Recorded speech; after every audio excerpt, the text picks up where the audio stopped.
Hi, welcome along to AFTV Transfer Daily, the show that keeps you up to date with players that have been linked with a summer transfer move to Arsenal. Only going to be saying that for another 2 days, right? Tomorrow and Thursday, and then that's it. The transfer window closes on the 1st of September at 11 p.m. You know what? It's a really weird closing this year because on the same day as the window closes, there's a Premier League game on.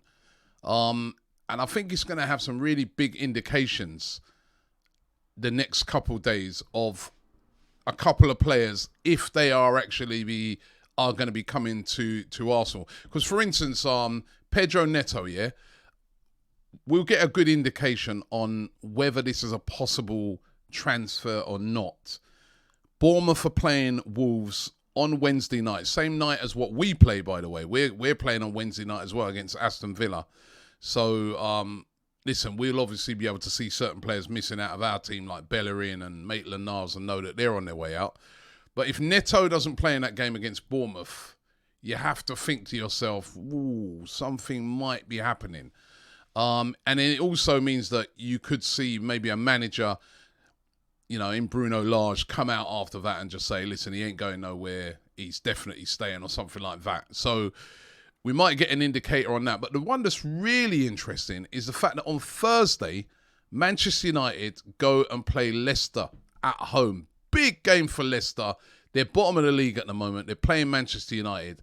If Youri Tielemans doesn't play in that game, not in the squad, say, for instance, I think that's a strong indicator that Youri Tielemans will be on his way to Arsenal. Because surely there'd be no way, even that's a huge game for Leicester. Bottom of the league, must-win game at home in front of their fans. Brendan Rodgers under pressure. We've already seen today Scott Parker being sacked as the manager of Bournemouth. Brendan Rodgers doesn't want to be joining him. He needs a win. He needs some sort of result. So he's going to play his strongest team.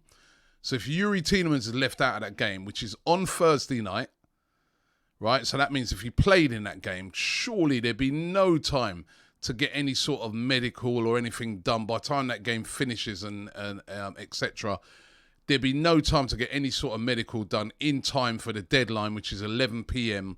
on that night. Surely that would mean that Youri Tielemans is going to be leaving Leicester and probably joining Arsenal, although he's been linked with Liverpool as well. So it's going to be very, very interesting. And as I said, a real weird one. Normally, transfer deadline day stands alone and, lots of movement going on throughout the day, but lots of games going on. As I said, lots of Premier League games on Wednesday, lots of Premier League games on Thursday. So as far as moves for Premier League players is concerned, I think we'll get to see and get a good idea of movement.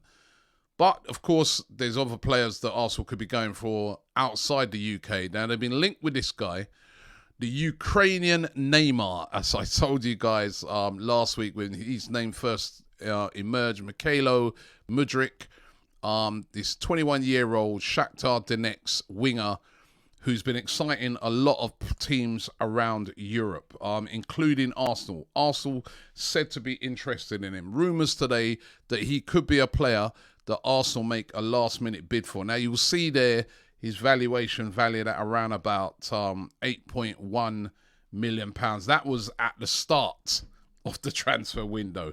That has risen significantly. Everton apparently had a bid of 30 million euros turned down for him. Arsenal could make a late move for this guy. Now, listen, he's a prospect. He's not going to be a guy that's going to be able to come in and hit the ground running. He's a prospect. But, he wouldn't probably be starting anyway. He'd probably coming in as backup to, Saka and Martinelli and players like that. But is he too much of a risk? And is it, he's a prospect. We've got Marquinhos there as a prospect. I don't know. I'm not sure about this one. He is being heavily linked today. I saw that Fabrizio Romano said that Arsenal, one of the teams keeping an eye on him. And as I said, Everton have already put a bid in, said to be willing to go back in with another bid. I'm going to keep an eye on this one. I'm not sure. I'm not sure. I think Arsenal could be looking at him, but whether he's the guy that they want to bring in, listen, a very talented player. If you look at all his YouTube stuff, you know what I mean, a great dribbler of the ball, you know what I mean, carries the ball well, which is the sort of player I think Arsenal are looking at. But will he be able to just like come and fit straight into the Premier League? That is the big question.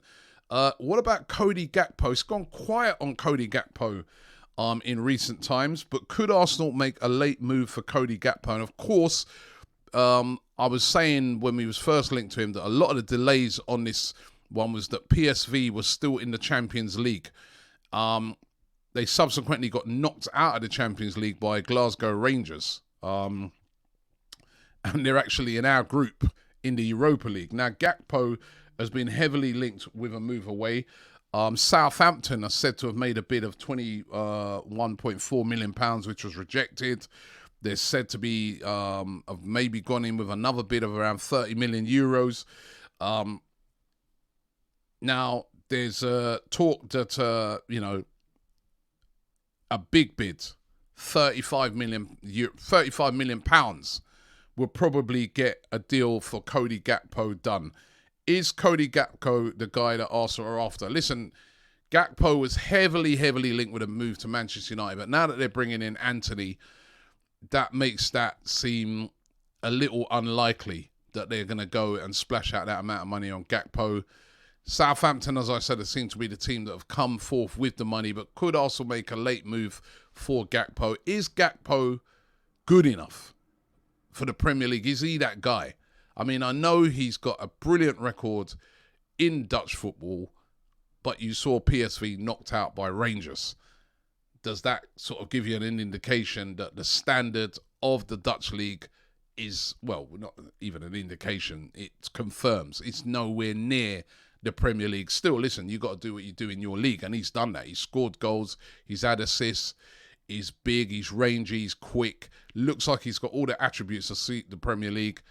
Could there be a late move for Cody Gakpo from Arsenal? Listen, at the moment, Edu is keeping everything close to his chest. Nobody's been able to second guess him. All we know is that they've made it quite clear they're going after more firepower. They need a midfielder. 1 or 2 signings, they've said. You know, after they brought in Zinchenko, they said, listen, we're going to concentrate on getting players out. They've done that. So it looks like they are going to move for one of these type of players before the end of the window, but who? Only Edu knows at this moment in time. This one was a bit of a shock. Out of the blue, Antoine Griezmann being linked with a move to Arsenal. Now, really complicated one, this one, Antoine Griezmann. He's a Barcelona player, but on loan to Atletico Madrid. Remember, Barcelona bought him back in 2019 for £107.6 million. Crazy money. One of the reasons why Barcelona are in so much trouble right now. Reported by Sport over there in Spain that, he's got this weird situation going on at the moment where if he plays more than half an hour, that goes towards the time and goes towards the fact that there'll be an obligation for Atletico Madrid to sign him for £34.1 million. So what Atletico have been doing is been playing him for less than half an hour in games. For instance, at the weekend, yesterday I think their game was, they played him for half an hour. He actually came on, scored the winner. He scored 2 goals already this season, scored the winner against Valencia. Barcelona really unhappy about the situation.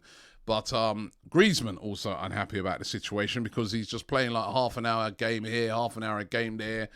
And he wants to be in that World Cup squad playing for France. And he wants to be playing regular football. So there's a bit of shenanigans going on between Atletico Madrid, who he's on loan to from Barcelona for 2 seasons. And Barcelona are not happy about it. There's rumours that he could be, available for a sale, valued at around about £31.1 million, which of course is that money that would be the obligation to buy.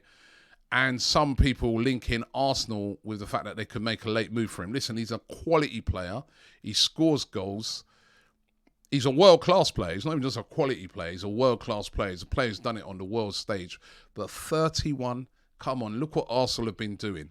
They've been getting players 25 and under in this transfer window. Would they move for a 31-year-old player? Listen, he's quality. He's absolute quality. But would Arsenal move for that type of player? I see it as highly unlikely. But listen, it's the last couple of days of the transfer window. And as they say at this time of year, anything can happen, although I just don't see it. In years gone by, when the panic buy situations of Arsenal, you never know. I see it as unlikely, but it's a rumour that's out there. We got to tell you about it. So, Griezmann, would you have... Let me ask you that. Would you love to see Antoine Griezmann at Arsenal? Would you take that? Would you be happy with that? Antoine Griezmann coming in as, saying maybe that final signing or one of the final signings at Arsenal. I'd love to hear from you guys. I don't know. I don't know if he'd be right, but let me hear from you guys. Listen, thanks for watching the show today. As I said, 2 days to go. On transfer deadline day, we'll be keeping you updated all day long, giving you regular updates on any transfer news to do with Arsenal. So you've got to keep it locked here. We'll be going live as soon as things break. So keep it locked here on AFTV. Thanks for watching the show, and I'll see you tomorrow.